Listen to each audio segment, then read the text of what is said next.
in a pricing architecture, we say, okay, so we have a product and we now want to price it. What are my options? Let's start there.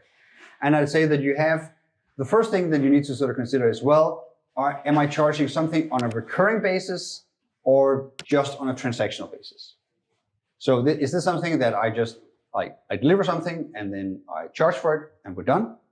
Or is it something that I keep delivering to you in some fashion and then I keep charging you? Okay, so it's a subscription or it's a usage-based pricing. If it's just transactional, then I divide it into when in the customer lifetime the transaction occurs. So it can be start costs, that would be onboarding, migration, training, and so forth to get a customer started, sign-up fees, and so forth. Or is it some ad hoc one-offs like, oh, we're going to build a certain integration for you at some point, or we're going to do some extra training, or we're going to add another location, or we're going to do something that is a one-off while you're still a customer, maybe underneath in your recurring relationship. Or is it something that I do once at the end to maybe offboard you? Or there can be some charge there. Okay, so that's just transactional cost. In a lot of startup and even sort of enterprise world, people hate these sort of one-offs because it's like, oh, but if we get the transactional revenue that we have and we convert it into ARR, annual recurring revenue, our company will be worth a lot more. Sure, but money is money, right? And if you just make a lot of cash in your business, you don't need to care about what it's worth. Like, just take the cash. All my businesses have been bootstrapped. And sometimes people just want to pay a lot more once than they want to pay on a recurring basis, even in their lifetime. So don't get too married to the idea of recurring revenue. If you have a delivery that keeps going over time, then a recurring revenue makes total sense. But if the delivery just happens and then goes away, just charge for it once. Yeah. Okay, so just say, once we're then talking about recurring fees, you can split this up into two kinds. The ones that are a price per something, that's a pricing metric, price per user, price per API call, price per scan, price per event, whatever. Or the ones that are just flat, which is just 100 euros per month, right? Or 100,000 euros per month, doesn't matter, right?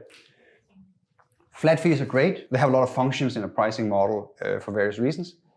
For example, let's say that you charge $10 per employee, or let's say you charge $10 per user, but you really don't want any customers below $1,000. So you say, okay, so we're going to charge $1,000 plus $10 per user. That's how we do that. So the flat fee sort of raises the bottom of the minimum customer, is one way that they work. Now, for metric-based fees, price per, you have three kinds. Licenses are the classical one, a user license. So I pay, I get access to something. So this is how most of your apps in the App Store work. Like, I pay for a subscription for the app and I have access to the app, me, because it's my phone. And maybe that's whatever, $100 per year or $10 per month or whatever it is. Okay, that's it. I pay even though I don't use it, right? That's how licenses work. They're great. Some think, but you might have a case where usage-based pricing is better. Usage-based pricing is just what you do with your electricity meter. So you have access to electricity, but you don't pay until you use it. So you pay, and then the meter starts running, and then after a time period, the meter is read and you get billed. This is why whenever you charge Azure, for example, and you say, oh, I pay per API call, I pay per one of these things, it's usually what is called reoccurring revenue. So it's the type of revenue that it isn't sort of fixed, so it's not recurring revenue, but it sort of keeps happening again and again because of the behavior of the customer.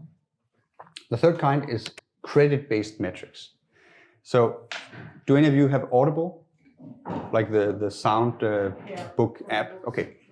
They use credits, right? So you subscribe, you pay a fixed amount per month, and then every month you get a credit or 2 credits depending on your subscription. And then if you don't spend the credits, they just sit in your account and then they accrue, like you add 2 more credits, so you have 2, then 4, then 6, then 8. Then summer comes around and you're like, oh, now finally I have time to listen to all these audiobooks, so I go in and I download 8 audiobooks. So I spend all my credits. But I don't cancel my subscription, right? Because this worked great, I paid, I have the credits now that I need them, I spend them, and then I keep the subscription, and then it adds 2 more and 2 more and 2 more and 2 more, right? and then another holiday comes around and I go spend my credits. So credit-based systems are essentially usage-based pricing paid upfront. So I pay for the usage. I download the audiobook, that's the consumption, it happens, I paid for that. But the billing is happening on a recurring basis.